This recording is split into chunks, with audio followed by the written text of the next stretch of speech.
शेगावात भीषण आग, 7 दुकाने भस्मसात, लाखांचे नुकसान. शेगाव शहरातील वाटिका चौपाटी परिसरात लागलेल्या भीषण आगीत 7 दुकाने पूर्णतः जळून खाक झाली.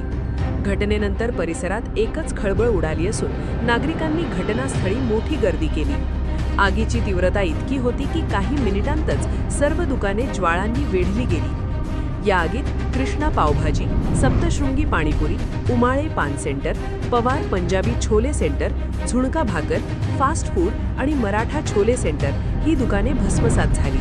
माहिती मिळताच अग्निशमन दलाने तात्काळ घटनास्थळी धाव घेत आग आटोक्यात आणली. मात्र तोपर्यंत मोठे नुकसान झाले होते. अग्निशमन विभाग प्रमुख नागेश रोठे यांच्या मार्गदर्शनाखाली स्थानिकांनीही मदत केली. सुदैवाने या घटनेत कोणतीही जीवितहानी झाली नाही.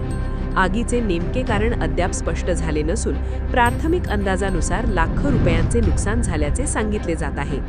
जनोपचार न्यूज नेटवर्क खांब.